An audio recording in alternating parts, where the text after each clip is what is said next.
बंदगी जिंदगी पे बंदगी शर्मिंदगी।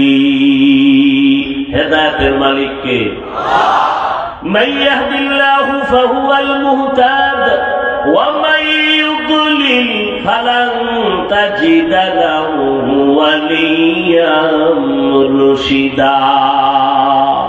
আল্লাহ তাআলা বলেন আমি যদি চাই কাউকে হেদায়েত দিব সে হেদায়েত পেয়ে যাবে, আর আমি যদি চাই না হেদায়েত দিব না, ওই বান্দা হাজার চেষ্টা করলে হেদায়েত তো পাবে দূরের কথা, হেদায়েত পাওয়ার মতো কোন মুর্শিদও তালাশ করে পাবে না, পথ প্রদর্শকও খুঁজে পাবে না। হেদায়েতের মালিক আমার আল্লাহ। মানুষের হেদায়েতের জন্য আল্লাহ কোরআন দান করেছেন। আল্লাহ বলেন মুত্তাকি যারা আল্লাহকে ভয় করে তাদের জন্য কোরআন হলো হেদায়েত। আল্লাহ কোরআন কেন দিয়েছেন? আর এক আয়াতে আল্লাহ তাআলা বলেন শাহরু রমাদানাল্লাযী উনজিলা ফীহিল কুরআন হুদাল লিন-নাস ওয়া বাইয়িনাতিন মিনাল হুদা ওয়াল ফুরকান। আল্লাহ তাআলা বলেন আমি রমাদানুল মুবারকে কোরআন অবতীর্ণ করেছি, আমি দুনিয়ার সমস্ত মানুষের হেদায়েতের জন্য কোরআন দিলাম।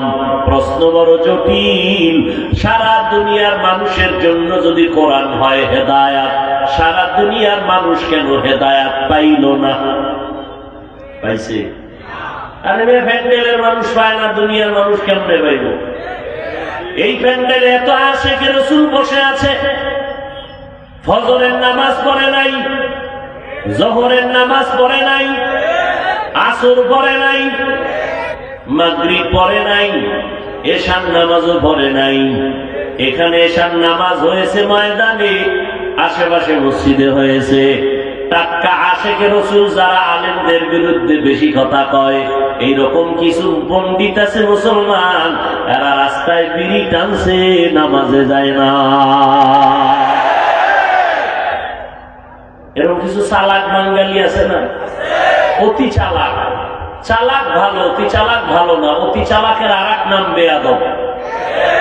অতি চালাকের আর এক নাম, মাদ্রাসায়ও টাকা দেয় না, মাহফিলেও দান করে না, মসজিদেও দেয় না, বারবার হিসাব চায়। এরকম বেয়াদব আছে না নাই? আল্লাহ হেদায়েত দান করুন। নিজে মোটের নেক আমল করেই না, এরপরও কয় এত সওয়াব রাখবো কই? আল্লাহ হেদায়েত দান করুন। ভাইরা আমার, আল্লাহ বলেন আমি কোরআন অবতীর্ণ করলাম, আমার তেলাওয়াতকৃত আয়াতে বলেন আমি মুত্তাকিনদের হেদায়েতের জন্য কোরআন নাজিল করেছি। এখানেও প্রশ্ন হলো মুত্তাকি যারা, তারা নেক আমল করে, গুনাহ করে না। যারা নেক আমল করে তারা তো হেদায়েতের উপরে আছে, এই জন্য তারা মুত্তাকি। এদেরকে আবার কিসের হেদায়েত দিবে কোরআন? জটিল প্রশ্ন। অন্য আয়াতে আল্লাহ বলেন গোটা দুনিয়ার মানুষের জন্য আমি কোরআন পাঠাইলাম হেদায়েত হিসাবে। সারা দুনিয়ার মানুষের জন্য যদি কোরআন হেদায়েত হয়, সারা দুনিয়ার মানুষ কেন হেদায়েত পায় না? এর সংক্ষেপ জবাব, দুনিয়াওয়ালারা কেন হেদায়েত পায় না? জবাব হলো তারা হেদায়েত চায় না।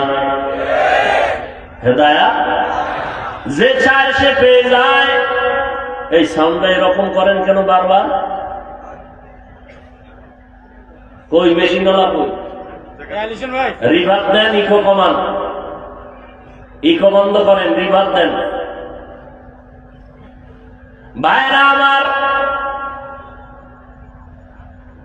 সারা দুনিয়ার মানুষ হেদায়েত চায় না, এজন্য পায় নাই। আপনারা জানেন 13টা বছর আবু জাহাল নামের পাপিষ্ঠ আমার নবীরে দেখলো, বয়ান শুনলো, কালেমা পড়ে নাই। আল্লাহর নবী এত চেষ্টা করলেন, কালেমা পড়তে চায় না। হাতের মুষ্টির মধ্যে পাথর নিয়ে কয় মুহাম্মদ, আমার হাতের মধ্যে কি আছে যদি বলতে পারো আমি কালেমা পড়বো, নবী মানবো, বলো। নবী বলেন আমি বলতে পারি না। চাচা বলতে পারলে কি হবে? বলে এখনই নবী মানবো, কালেমা পড়বো। নবী বলেন আমি বলতে পারি না। কেন? বলে আমি গাইবের মালিক না, গাইবের মালিককে কুল লা ইয়ালামু মান ফিস সামাওয়াতি ওয়াল আরদিল গায়বা ইল্লাল্লাহ। হে নবী, উম্মতের জানায় দেন, আসমানের বাসিন্দারা কেউ গায়ব জানে না, জমিনের বাসিন্দারা কেউ গায়ব জানে না, একমাত্র গায়বের মালিক হলেন আমার আল্লাহ। আল্লাহ যেই ক্ষমতা দিয়ে গায়েব জানেন, এই ক্ষমতা কার মধ্যে আছে যদি কেউ মনে করে, এর নাম শিরিক। যারা মনে করে তারা মুশরিক। মুশরিকদের জন্য জান্নাত হারাম। ওয়ামান ইউশরিক বিল্লাহ ফাকাদ হারামাল্লাহু আলাইহিল জান্নাহ। আল্লাহ পাক বলেন, যারা শিরকের গুনাহ করবে তাদের জন্য জান্নাত হারাম হয়ে যাবে। এরে নবীর উম্মতের দল, আবু জাহাল কালেমা পড়তে চায় না, হেদায়েত চায় না। এবার নবী কয়, আমি বলতে পারি না, তবে একটা আওয়াজ দেই।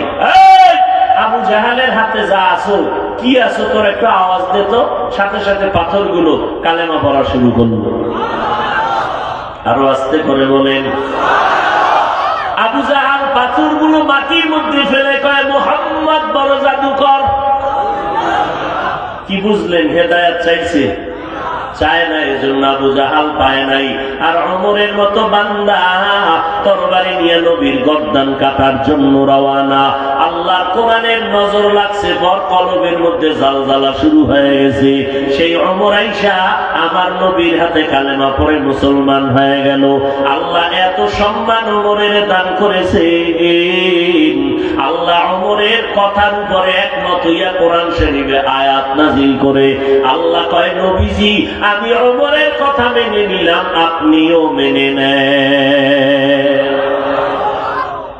বড় দুঃখ লাগে রে বাবা, আমার নবীর হাতে গড়া সাহাবী ওমরের আজ বাংলার জমিনের মধ্যে মাওলানা নামের সাইনবোর্ড লাগাইয়া কয় ওমর ভণ্ড। আরো জোরে বলেন।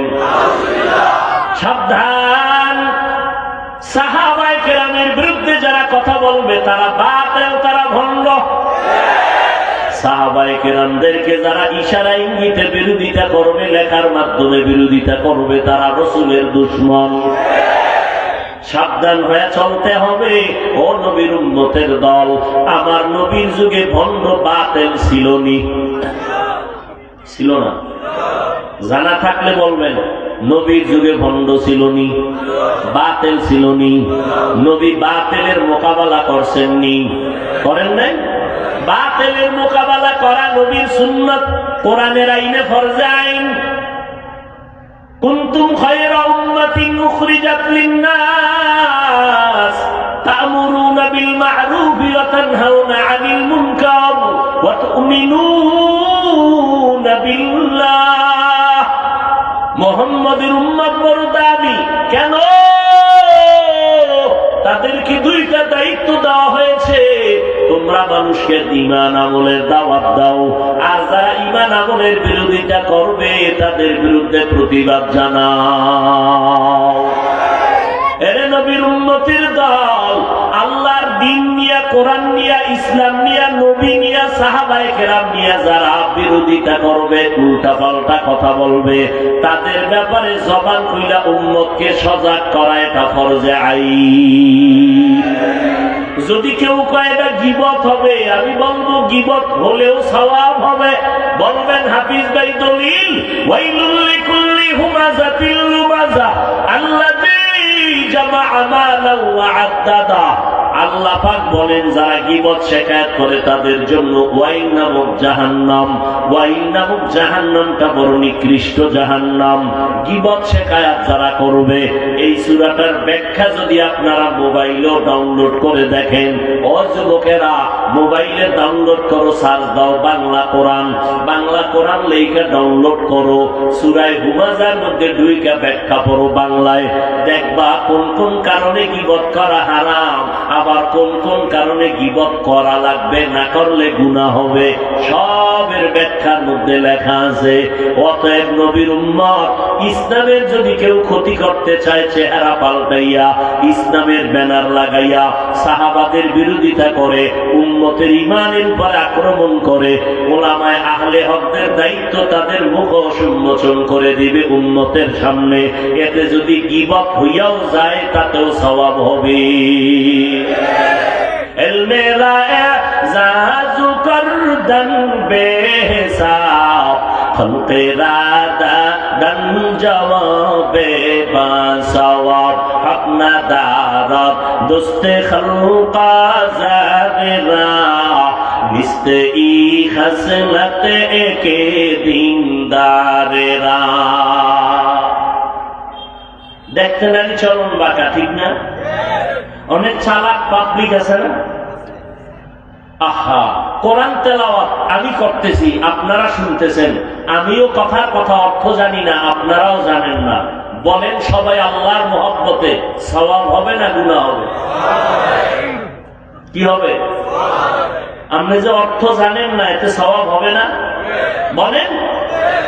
অবশ্যই হবে, কোন সন্দেহ নাই। সন্দেহ করলে তার ঈমান দুর্বল হয়ে যায়। মুহাম্মদ কোরআনে তেলাওয়াত করে আর কয় হাযা কালামু রাব্বি, এটা আমার রবের কালাম।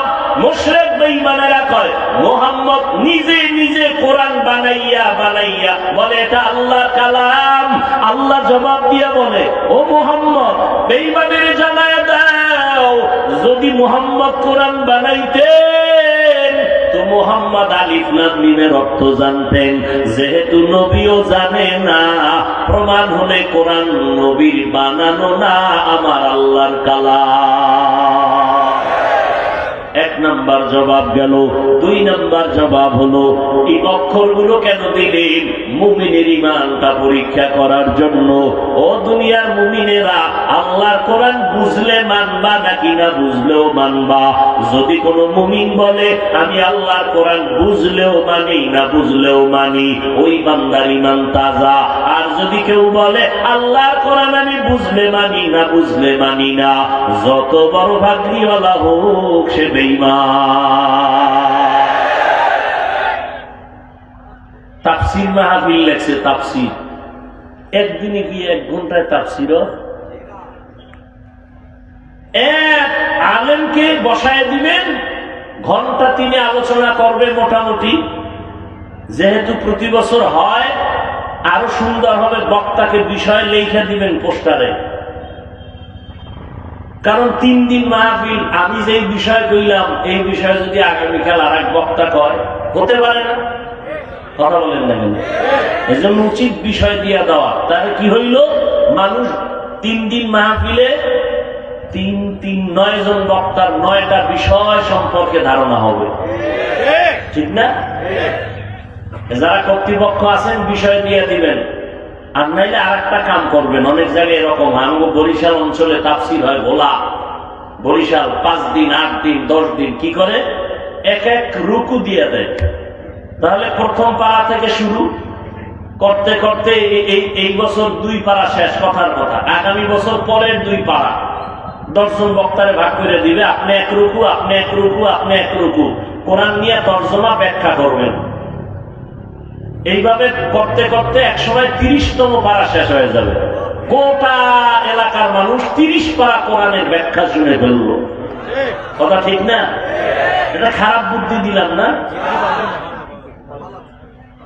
আল্লাহ সবাইকে কবুল করেন। আলিফ লাম নিয়ে আলোচনা করলে 1 ঘন্টা চলে যাবে। যারা ভালো আলোচক, ভালো আলেম, আমি তো না, আমি তো মুখস্থ কইরা ওলামায়ে কেরাম যা লেখছেন এটি মুখস্থ কইরা করে শুনাইতেছি। নিজের থেকে তাফসীর করার যোগ্যতা আমার বিন্দু থেকে বিন্দু নাই। কার আছে তাও জানা নেই, দাবিও করতে চাই না। এতে যদি সম্মান কমে যায় কমুক, তো দেখি তো না আলহামদুলিল্লাহ নিজের ছোট বানায় দিলে সম্মান কমে না, আলহামদুলিল্লাহ বাড়ে। রসুলের তাবিজ লাগানো আছে, মান তাওয়াযা লিল্লাহ রাফাআহুল্লাহ। যারা আল্লাহর জন্য নিজের ছোট মনে করে আল্লাহ তার মর্যাদা বাড়ায়।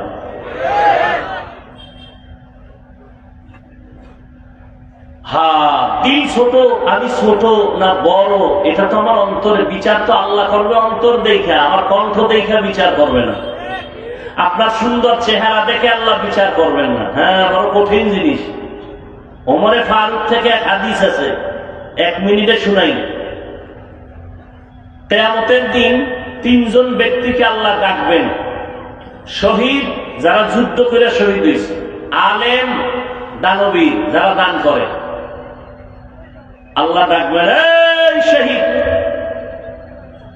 তোমার গায়ে রক্ত লাগানো কেন? কয়, দিনের জন্য শহীদ হইছি। কয়, তুমি দিনের জন্য হইছো না মানুষে তোমারে শহীদ করব হইছো? এটা তো আমি না ভালো জানি, তোমার বিচারটা তো আমি করবো। মানুষে কইছে তুমি শহীদ, গায়ে রক্ত লাগানো, গলা কাটছো, কিন্তু আমি তো তোমার রক্ত দেখা বিচার করবো না, আমি বিচার করবো কলব দেখা। তুমি মানুষের বুঝাইছো তুমি শহীদ, আমি মাওলায় তোমার অন্তরের হালাত জানি। তুমি মানুষের মারহাবা পাওয়ার জন্য, মানুষের ধন্যবাদ পাওয়ার জন্য তুমি এই কাম করছো। যাও।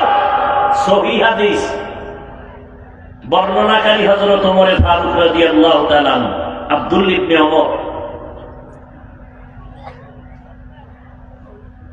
ওমরের সন্তান শহীদ গেল জাহান্নামে। এই হ্যান্ডকাপ লাগাও, জাহান্নামে নিয়ে যাও।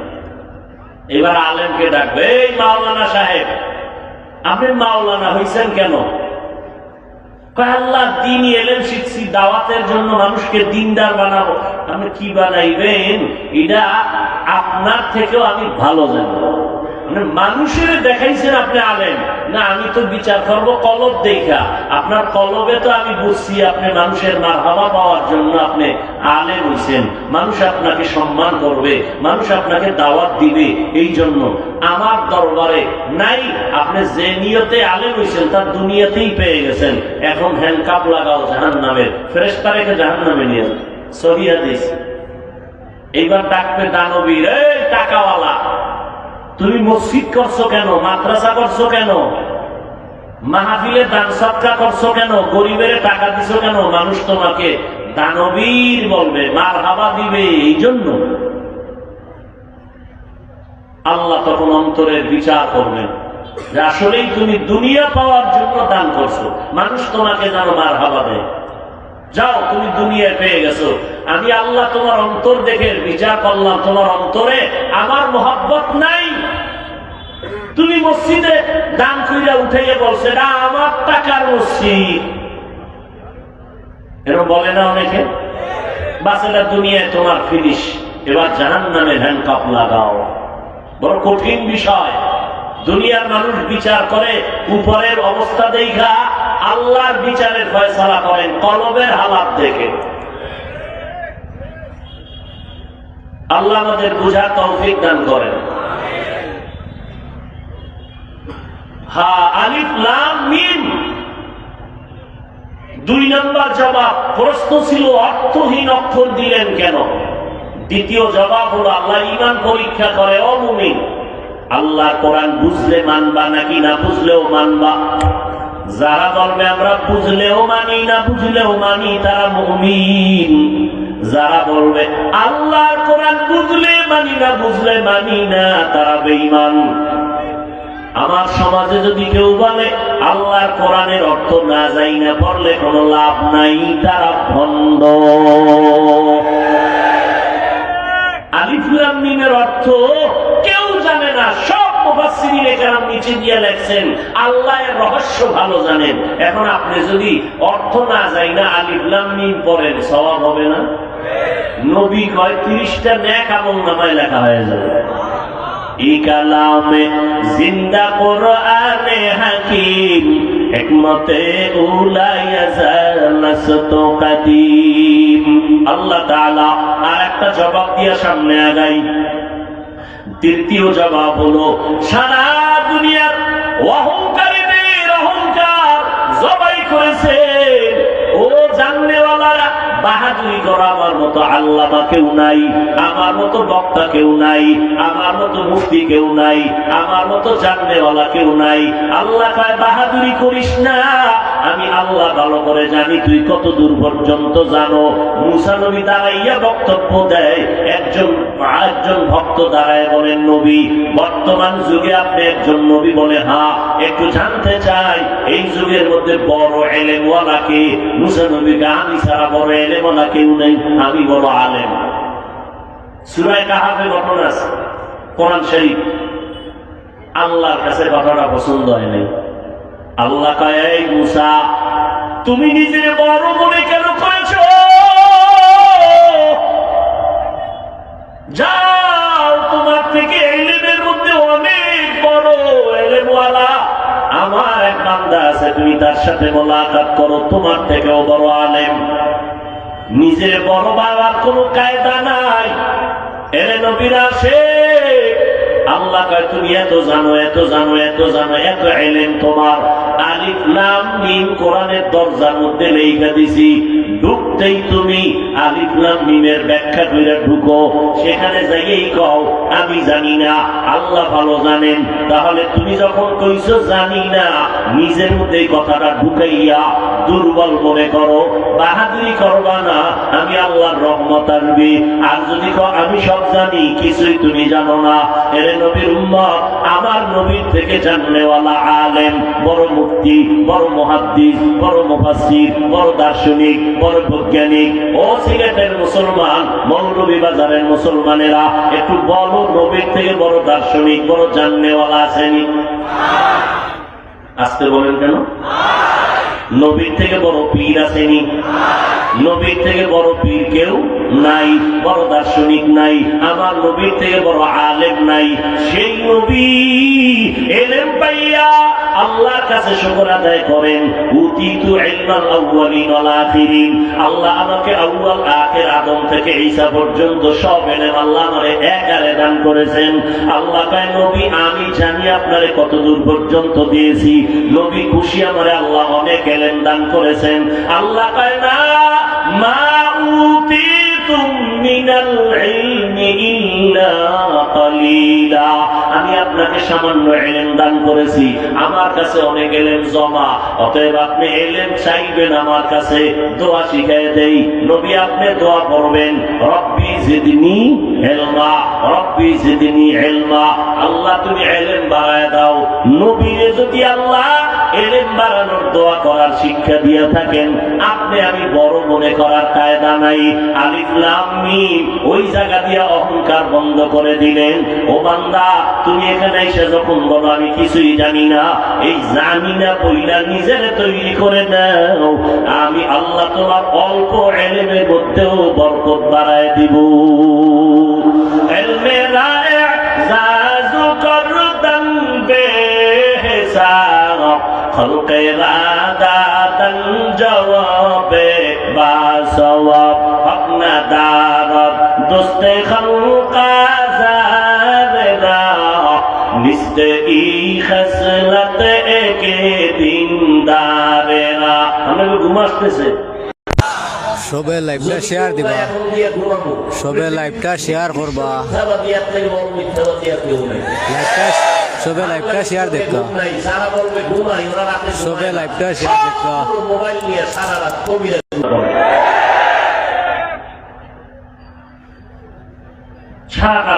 আমরা মোনাজাত ধরি বইয়া, মোবাইল আলারা মোনাজাত ধরে হইয়া, ঠিক নেই? সারাটা রাত মোবাইলের দিকে তাকাইয়া স্ত্রীর হক আদায় করে না, ভাইয়ের হক আদায় করে না, সন্তানের হক আদায় করে না, শরীরের হক আদায় করে না। রাতের ঘুম আল্লাহর দেওয়া শরীরের মহা ঔষধ। রাতের 1 ঘন্টা ঘুমের বরকত দিনের 6 ঘন্টায়ও পায় না। যুবক তো খুব খুশি না, তোমার যে আল্লাহ পাক রাতের নিয়ামত দিছে, তুমি এটা নষ্ট করলা কবিরা গুনাহ কইরা, তোমার তো খবর নাই। টের বাবা চান্দু, মাসে কয়দিন বাকি আছে, আর কয়দিন টের বাবা, শরীরটা কেমন জানি দুর্বল দুর্বল, কাঁপে কাঁপে ভাব। ওদিকে মাথা ব্যথা বেড়ে যায়, ওদিকটা চোখের পাওয়ার নাই, কানের পাওয়ার নাই, হার্ট দুর্বল, কিডনি দুর্বল। গুনাহ করতে করতে চেহারার আলো নষ্ট হয়ে গেছে। এখন চেহারা দিয়ে তাকাইলে কোনো মায়া নাই। যাও কিছু থাকতো, চুল কাইটা বেঈমানের তালে হইয়া সব উজ্জ্বলতা নষ্ট করে ফেলেছে। যুবকেরা জবাব দিও, আল্লাহ সাক্ষী রেখে মহব্বতে তাল মিলাইও না। আমার নবীর থেকে দামি কোন মৌলবী, মাওলানা, পীর, বুজুর্গ, ওলি, আব্দাল, গাউস, কুতুব আছে? সবাই একমত? নাম্বার 2, সেই নবীজির আদর্শের থেকে আর কোন দামি আদর্শ আছে কারো কাছে? তাল মিলাইও না, বুঝে শুনে কইও। নবীজির আদর্শের থেকে দামি কোন আদর্শ আছে? আমি এই বড়লেখার মৌলভীবাজারের সমস্ত মানুষকে সাক্ষী রেখে আল্লাহ কসম করে বলছি, কোন পণ্ডিত যদি জ্ঞানী মানুষ দাঁড়ায় বলতে পারো হাফিজ ভাই মোহাম্মদের আদর্শ ছাড়া আরেকটু ভালো আদর্শ আরেকজনের কাছে আছে, যদি বলতে পারো, আল্লাহর কসম আমি মোহাম্মদের আদর্শ বাদ দিয়া আমি তার আদর্শ গ্রহণ করব। পারবা? অন্যের কোন আদর্শ দেখাইতে পারবা? অনেকে কিন্তু দেখাইছে কিন্তু আগাইতে পারে নাই। যেমন মোহাম্মদের আদর্শ বাদ দিয়া নতুন আদর্শ বাজারজাত করেছিল আব্রাহাম লিঙ্কন, মাও সেতুনের আদর্শ, লেনিনের আদর্শ, কার্ল মার্ক্সের আদর্শ, প্যারেটোর আদর্শ। সবাই ব্যর্থ হয়ে গেছি। এক কথায় জবাব, দুনিয়াতে যত আদর্শ আছে সব আদর্শগুলো হলো না পাক, একমাত্র আমার মদিনাওয়ালা নবীর আদর্শই হলো পাক। সবাই একমত? এইবার যুবকেরা বুঝে শুনে কও, ওই নবীর আদর্শের ভিতরে নখ কাটার নিয়ম আসেনি? তুমি বেঈমানের পা চাটা গোলাম হয়ে কেন নখ কাটছো বলো? কি স্বার্থ পেয়েছো? ওই নবীর আদর্শের মধ্যে চুল কাটার নিয়ম আসেনি? পায়ে হাত রেখে বলছে যুবক, যদি বলো হাফিজ ভাই নিচে নাই না পাও ধর, বল আমি নিচে নাই না পায়ে হাত দিয়া বলবো আমার নবীর আদর্শের মধ্যে চুল কাটার নিয়মটা বাদ দিয়া বেঈমানের পা চাটা গোলাপ হইয়া কেন চুল কাটলা? বলো বাবা, কি স্বার্থ পেয়েছ? একজনে দাঁড়ায় কও, হাফিজ ভাই আমি বেঈমানের লাইনে চুল কাটার কারণে আমার চেহারা উজ্জ্বল হয়েছে, আমার যৌবন বেড়েছে, স্বাস্থ্য ভালো হয়েছে, মা বাবায় দোয়া বাড়াইছে, হুজুরেরা ও শিক্ষকেরা পরীক্ষায় নাম্বার ভালো দিছে, কামাই রুজিতে বরকত বাড়তেছে। একটা কও আকাম করছো গা। আজকে জবাব না দিলেও কাঠগড়ায় তো দাঁড়াতে হবে। পালাবা তুমি? পালানোর জায়গা আছে? মরণ থেকে যতই পালাও মরণ তোমায় নিবে ঘিরি, যদিও সুদূর আকাশ পানে লুকাও সেটায় লাগিয়ে ছিরি। নদী পথে নৌকা চালাও ও মাঝি ভাই, বেলা ডোবার আগে আমি ওপার উঠতে চাই, ডুবে গেলে বেলা রে আর উঠে না, ভেঙ্গে গেলে বেলা রে আর জমে না। তাকাইয়া দেখছো ফিলিস্তিনের মধ্যে বেঈমানের আক্রমণ, ওরা তো দেখে মোহাম্মদের কে মানে। ভালো করে একটা পয়েন্ট বলে নেই, মনে রাখবা। শুরুতে বলছি তোমার খেয়াল করো নাই, ইহুদিরাও কিন্তু আল্লাহ একজন ওরা বিশ্বাস করে, খ্রিস্টানেরা আল্লাহ একজন বিশ্বাস করে, বলছিলেন না? হিন্দুরাও কিন্তু আল্লাহ একজন আছে মানে, বৌদ্ধরাও কিন্তু আল্লাহ একজন মানে। ঝামেলা কি কয়? মোহাম্মদ রে নিয়ে ঝামেলা। ইহুদিরাও মোহাম্মদ রে মানতে চায় না, আল্লাহ একজন বিশ্বাস করে। ডিস্টার্ব করেন না। খ্রিস্টানেরাও আল্লাহ একজন মানে, তবে মোহাম্মদকে মানতে চায় না। ইহুদিরাও আল্লাহ মানে মোহাম্মদকে মানতে চায় না। এই বৌদ্ধরাও আল্লাহ একজন আছে বিশ্বাস করে, মোহাম্মদের মানতে চায় না। এর নবীর উম্মতের দল এই দুনিয়াতে সবাই মোহাম্মদ নিয়ে কালার। মোহাম্মদ মানতে গেলেই তো তাদের ধর্ম বিলুপ্ত হয়ে যায়। এই জন্য মুশরিকেরাও মোহাম্মদের নিয়ে বিরোধিতা। এই জন্য বেঈমানেরা সব এক, ওরা আল্লাহ মানলে তোমারে কিছু বলবে না, কিন্তু আগে দেখবে তুমি মোহাম্মদ রে মাননি। লা ইলাহা ইল্লাল্লাহ কথার মধ্যে ওদের কোনো দ্বিমত নাই। মুহাম্মদুর রাসূলুল্লাহ বললেই ওদের মাথা গরম হয়ে যায়। ওই টুপিওয়ালাকে তাবলীগওয়ালা কে কোন দেশি জানার দরকার নাই। যখন দেখবে লোকটা মুহাম্মদের পাগলামি করে, মুহাম্মদের আশেক দাবি করে, বেঈমানেরা সব এক হয়ে যাইতেছে। মুহাম্মদের মানবে যারা, তাদের দুনিয়া থেকে বিদায় দেওয়ার জন্য। এর নবীর আশিকের দল এক এক করে ফিলিস্তিন এইভাবে ধ্বংস করতেছে। চেচনিয়া বসনিয়ার উপরে আক্রমণ, আফগানের উপরে আক্রমণ, আসামের মধ্যে আক্রমণ, মায়ানমারের উপরে আক্রমণ। মনে করিও না ছোট বাংলাদেশ বুঝি বৃষ্টির বাইরে। বাংলাদেশের উপরে আক্রমণ করলে 1 সেকেন্ডও লাগবে না, একটা বড় বোম যদি ফেলায় দেয় বাংলাদেশ ধ্বংস হয়ে যাবে। দেখছো রে বাবা, এই জন্য পায়ে হাত রেখে বলছি, নবীর মুহাম্মদের আদর্শের মালা গলায় লাগাইও। আমার নবীর তরিকার মধ্যে চুল কাটার নিয়ম আছে। নবীর আদর্শ হিন্দুরা মানবে না, মুহাম্মদের আদর্শ খ্রিস্টানেরা মানবে না, মুহাম্মদের আদর্শ ইহুদিরা মানবে না, মুহাম্মদের আদর্শ বৌদ্ধ ধর্মের লোকেরা মানবে না। মুহাম্মদের আদর্শ যা রেখে গেলেন নবীটা মানবে কারা? বলেন না কেন? কোন দেশের মুসলমান? লেবানন, লন্ডন, না সারা দুনিয়ার? মৌলভীবাজারের মুসলমানের মানার দরকার নাই। এরে নবীর আসে কেন তুমি আজকে দুর্বল? নবীর আদর্শ কেন মানতে চাও না? হ্যাঁ, অনেকে পারে না, চেষ্টা করে। তখন তার কথা কেমন হবে? ভাই আপনি টুপি পরেন না কেন? বলবে হাফিজ ভাই টুপি মাথায় দেওয়া দরকার, নবীর আদর্শ সুন্নাত। দোয়া করবেন, পারি না, চেষ্টা করব। ঠিক নেই কথা? কিন্তু গাদ্দারি কইরা কিছু মানুষ জবাব দেয়, টুপি মাথায় না দিলে অসুবিধা কি? টুপির মধ্যে কি ইসলাম? দাড়ি না রাখলে অসুবিধা কি? দাড়ির মধ্যে কি ইসলাম? পর্দা না করলে অসুবিধা কি? পর্দার মধ্যে কি ইসলাম? বলে না, বলে না? এই লোকটা কি আসলে নরম ব্যবহার করলো রসুলের সুন্নতের সাথে, না মেজাজ দেখাইলো? এটা কি আদব না বেয়াদবি? বেয়াদবরা রসুলের শাফাআত পাবে। রসুলের সুন্নত এইটা পা, টুপিতে ইসলাম নাই, দাড়িতে নাই, পর্দায় নাই। ইসলাম কই? শুধু জবানের মধ্যে চাপার মধ্যে ইসলাম। এরে আল্লাহর বান্দারা, সরকারের কাছে বাহিনী, র্যাব, আর্মি, পুলিশ, বিডিআর, এদেরকে চিনার জন্য পোশাকের গুরুত্ব আছে না নাই? দুনিয়ার সরকারের কাছে যদি পোশাকের গুরুত্ব হয়, মদিনাওয়ালা নবীর পোশাকের গুরুত্ব কেন থাকবে না? আমি কিন্তু একবারও বলি নাই রে যুবক, আমার মতো পাস করলে তুমি মাথায় দাও, না হয় গুনাহ হবে। একবারও বলি নাই, বলবো না। আমি কওমি মাদ্রাসায় লেখাপড়া করেছি, যারা কওমি মাদ্রাসায় পড়বা না তারা জাহান্নামে যাবা, একবারও বলি নাই। আমি তাবলীগের মানুষ, একবারও বলি নাই তোমরা তাবলীগ না করলে গুনাহ হবে। আমি পীর মুরিদের লাইনের মানুষ, একবারও কিন্তু বলি নাই পীরের কাছে না গেলে গুনাহ হবে। ও আল্লাহর বান্দারা, এবং এই কথাও বলি নাই এই স্কুলের ছেলেমেয়েরা স্কুলে তালা লাগাইয়া মাদ্রাসায় আসো, ও কলেজের ভাইরা মাদ্রাসায় চলে আসো, এই কথাও কিন্তু বলি নাই।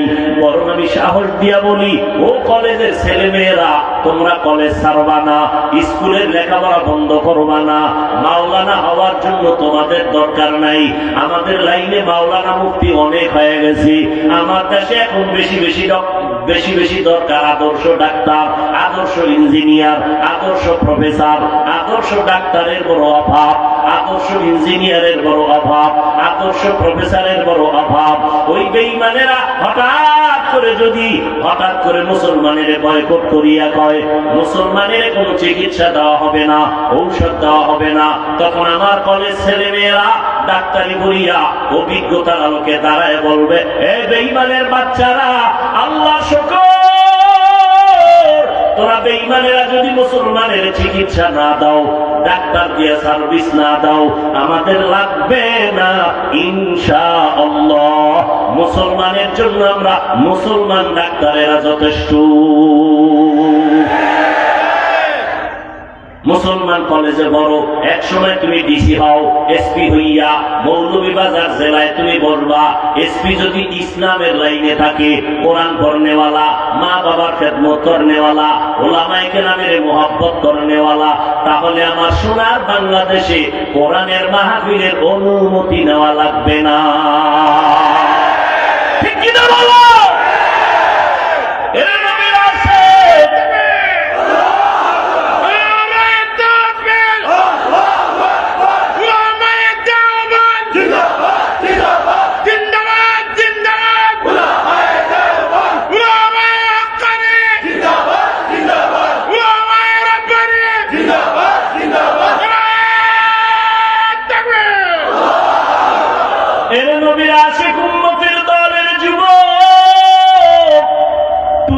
কারণে তুমি আমার কেন আলাদা বানায় দিলা? দেখছেন নি কারবার, একটা টুপিকে কেন্দ্র করিয়া সালাম দেয় না, দিলেও দেয় না। বিষয় কি? বাস করলি এটা মানুষ না হায়ওয়ান? আল্লাহ বলেন এর অন্তর এত পচা।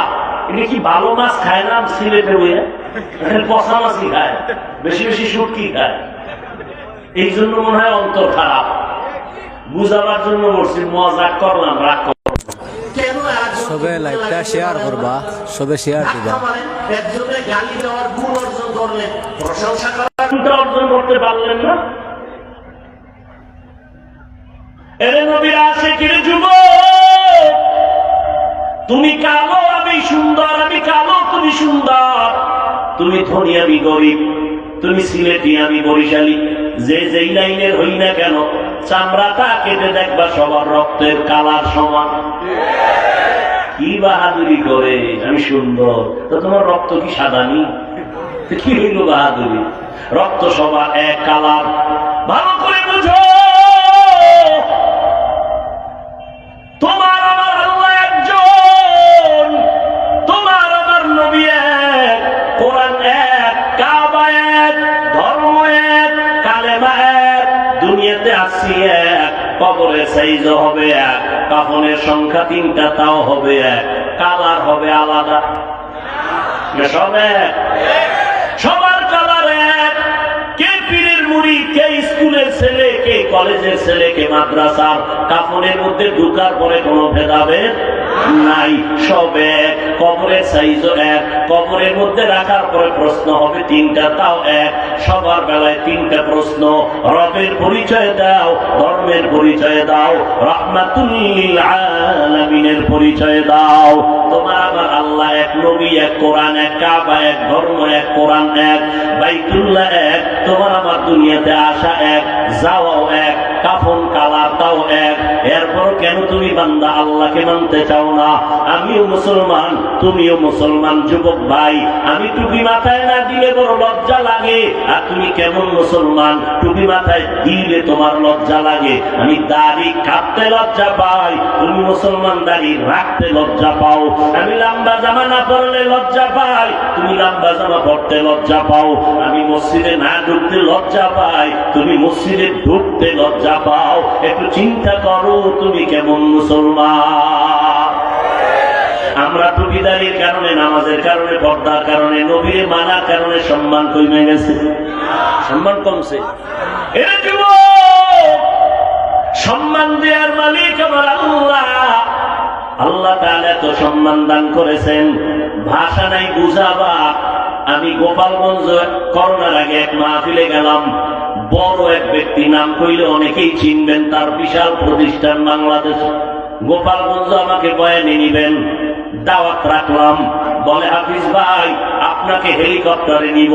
আমি বললাম গোপালগঞ্জ যাইতে 2 ঘন্টাও লাগবে না, আপনি হেলিকপ্টারে নিবেন কেন এত টাকা খরচ করে? বলে আমার নিজের টাকা দিয়ে নিব। কারণটা কি জানতে পারি? বলে হ্যাঁ জানবেন। আমি একটা মাদ্রাসা করেছি, হেফজখানা নুরানি, কওমি মাদ্রাসা আঙ্গিকে। বললাম তারপর? বলে ওখানে গরিব ছেলেরা, এতিম ছেলেরা পড়ে, আমি সব খরচ দেই। তারপর বলে আমি দেখাইতে চাই, এই দেখ টাকাইয়া, কোরআন পড়লে, মাদ্রাসায় পড়লে সম্মান কেমন। আমি আপনাকে কপ্টারে নিয়ে সম্মানটা দেখায় দিব। কোরআন পড়লে সম্মান কমে না, বরং সারা দুনিয়ায় সম্মান বাড়তে থাকি। এর নবীর উম্মতের দল, ভালো করে বুঝো, সম্মান দেওয়ার মালিক আমার আল্লাহ। স্কুলে পড়ো, কলেজে পড়ো, আমার মাওলাকে লাগাও। ও বান্দা, তুমি আতরের দোকানে গেলে যেমন আতরের ঘ্রাণ পাইবা, বাথরুমের কিনারায় গেলে বাথরুমের দুর্গন্ধ আসবে। আল্লাহওয়ালাদের সাথে সম্পর্ক লাগাও। কুত্তা রাস্তায় ঘুরে কোনো দাম নাই আছে, কিন্তু যেই কুত্তাটা মালিকের বাড়ির দরজায় শিকল লাগানো, ওই কুকুরের দাম অনেক বেড়ে গেল। কুকুরের দাম নাই, কিন্তু দেখছো নি আসহাবে কাহাব যুবকদের সাথে কুকুর থাকার কারণে আল্লাহ কোরআন শরীফের মধ্যে এই কুকুরের গুণগান গাইয়া কয়। মুফাসসিরিনে কেরাম বলেন এই কুকুরটা জান্নাতে চলে যাবে। ওরে সালেহ আলাইহিস সালাম পাহাড়ের মধ্যে কওমের লোকেরা কয়, আমগো যদি একটা উট বার করে দেখাইতে পারো, উটনি পাহাড়ের মধ্য দিয়া, পাথরের মধ্য দিয়া, তাহলে আমরা নবী মানব। সালেহ নবী আল্লাহর কাছে দোয়া করলেন, দুই পাহাড়ের মাঝখান দিয়া একটা উটনি বেরিয়ে আসলো, বাচ্চাওয়ালা, এসে বাচ্চা প্রসব করলো। ওই বেঈমানেরা সালেহ নবীরে নবী মানে নাই। আল্লাহ গায়বী একটা আওয়াজ দিলেন গজব হিসাবে, সাথে সাথে সব কওমের মানুষ ধ্বংস হয়ে গেল। ওই উটনিটার ব্যাপারে আল্লাহ কোরআনে বলছেন, মুফাসসিরিনে কেরাম বলেন, সালেহ নবীর সম্পর্কের কারণে ওই উটনি জান্নাতে চলে যাবে। চিটার কোনো দাম নাই, ধানের সাথে থাকার কারণে ধান যেই দামে বিক্রি হয়, চিটাও সেই দামে ওজনে বিক্রি হয়ে যায়। ও স্কুলের ছেলেরা, ও কলেজের ভাইরা, তুমি মনে করতেছো ইংরেজি অঙ্ক বিজ্ঞান পড়ার কারণে সম্মান কমে যাবে না? কোরআনের সাথে সম্পর্ক লাগাও, তুমি কলেজে পড়িয়াও সম্মান অনেক উপরে চলে যাবে। স্কুলে পড়ো, কলেজে পড়ো, মা বাবার দোয়া নিয়ে চলো, ওলামায়ে কেরামের দোয়া নিয়ে চলো। জীবনে আলেমদের বিরুদ্ধে কিছু লেখবা না, বলবা না, কপাল পুড়ে যাবে। পুইরা কপাল গেলে আর জোড়া লাগবে না রে বাবা। কখন কোন গজব তোমার কপালে আসে জানা নাই। কয়েকদিন আগে তোমরা দেখছো না, একটা সন্তান শিক্ষকের গায়ে হাত তুলেছে, কয়েকদিন আগের খবর।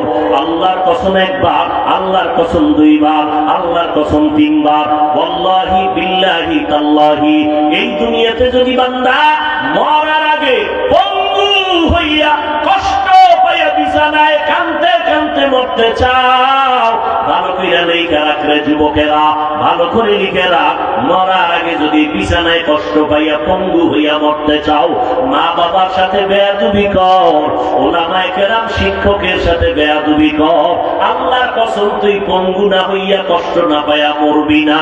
এবার বলবি, হাফিজ ভাই তুমি রাগ কইরা বললা নাকি? না বাবা, মদিনাওয়ালা নবীর দলিল শুনে নে। ক্বালান নবী সাল্লাল্লাহু আলাইহি ওয়াসাল্লাম, ইসনানি ইউআজ্জিলুহুম আল্লাহু ফিদ দুনিয়া, আল উকুকু আল বাগি ওয়া উকুকুল ওয়ালিদাইন। নবী বলেন, এ দুনিয়ার উম্মত, দুইটা অন্যায় আছে দুনিয়াতে করলে, সবে মরার আগে, মরার পরে না আগে। কয়টা অন্যায়? দুইটা। এক নাম্বার, যদি বান্দা কারোর সাথে জুলুম করো, বিচারটা মরার আগে হবে। দুই নাম্বার, মা বাবার সাথে যদি বেয়াদবি করো, বিচারটা মরার আগে দুনিয়ায় হবে। ও আল্লাহর বান্দারা, শীতের দিন অনেক পাগল দেখেছি ইংলিশে কথা বলায়, রাস্তায় হাতে গিলাইয়া, আবার অনেক পাগল দেখেছি রাস্তায় আরবিতে কথা বলে। চিন্তা করলাম, আরবি শিখে নাকি ইংরেজি শিখে? না, ওরা শিখে না। খবর টবর নিয়ে চিন্তা ভাবনা করে বের করে দেখলাম, এই পাগল ছেলেটা ইংরেজি শিখলো কই, পাগল ছেলেটা আরবি শিখলো কই? আসলে পাগল হইয়া ইংরেজি শিখে নাই, আরবি শিখে নাই, বরং ক্লাসের মধ্যে ভালো স্টুডেন্ট ছিল, ভালো ছাত্র ছিল, ইংরেজি কথা বলতো, বেয়াদবি করার কারণে রাস্তা পাগল হয়েছে।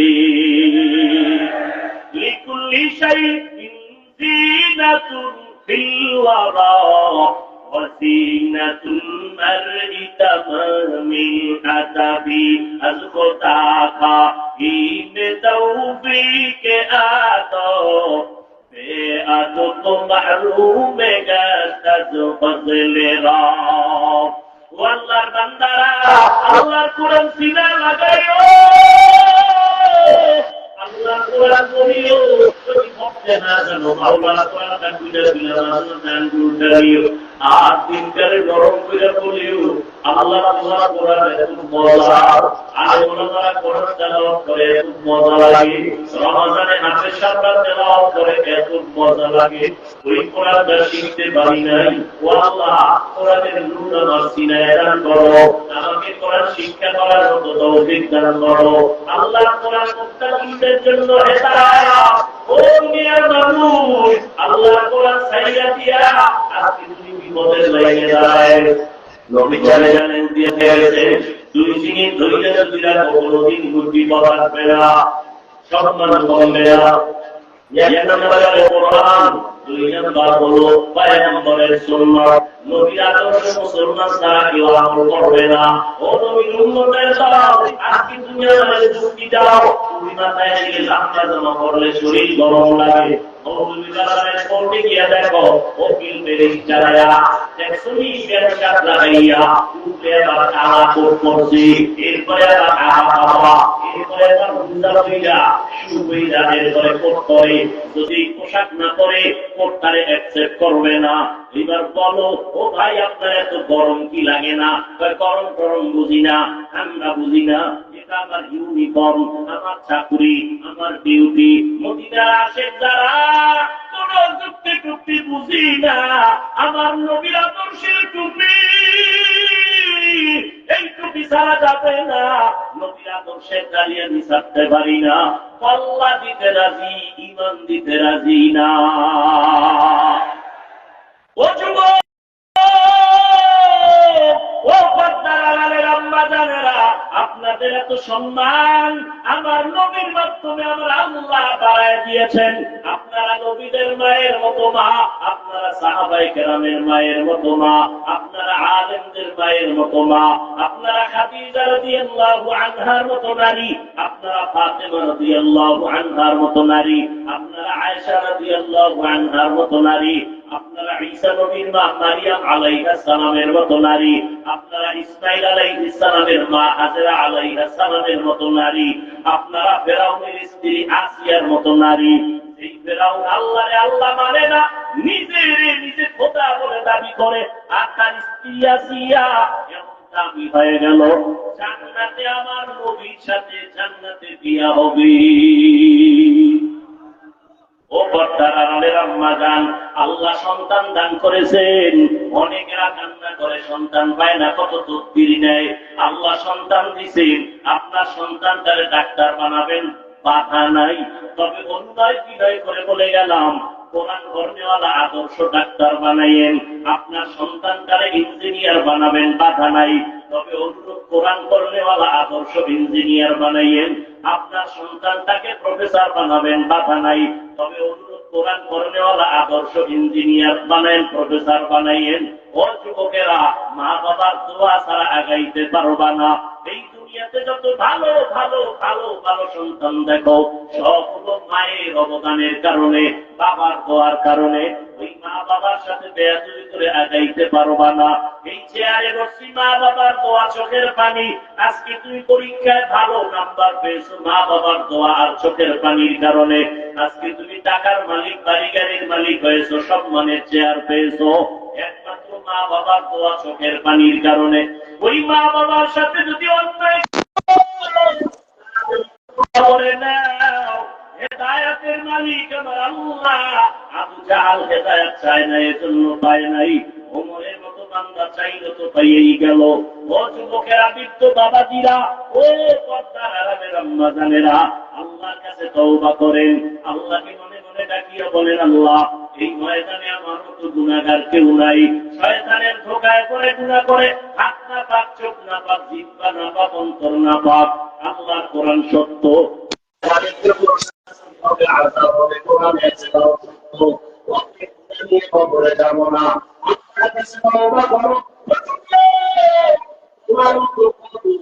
স্কুলে পড়ে, জীবনে মাদ্রাসায় পড়ে নাই, 5 ওয়াক্ত নামাজ পড়ে, কর্ম আছে না নাই? তুমি কেন পারবা না রে বাবা? তোমার মতো যুবক সন্তান রাস্তায় গাড়ি চালায়, সময় মতো নামাজ পড়ে, তুমি কেন পারবা না? চাকরি করে, নামাজ ছাড়ে না, দাড়ি কাটে না, তুমি কেন পারবা না রে বাবা? তোমার উপরে বুঝি আল্লাহ বেজার। মা বাবার অভিশাপ হচ্ছে, কষ্ট লেগে গেল। ও যুবক, তোমার মতো সন্তান নদীর মধ্যে মাছ ধরে, নামাজ ছাড়ে না, তুমি কেন পারো না? তোমার মতো সন্তান কৃষি কাজ করে, নামাজ ছাড়ে না, শ্রমিকের কাজ করে, নামাজ ছাড়ে না, তুমি কেন পারো না রে বাবা? তোমার মতো সন্তান চেয়ারম্যান, এমপি, মন্ত্রী, 5 ওয়াক্ত নামাজ পড়ে, তুমি কেন পারো না? ও বুড়া বাবাজিরা, আপনার মতো কত বুড়া লাঠি হাতে নিয়ে কষ্ট করে মসজিদে গিয়া 5 ওয়াক্ত নামাজ পড়ে, আপনারা কেন পারেন না? এরে আম্মা জান, আপনার মতো কত মা এই এলাকায় এখনো পাওয়া যাবে।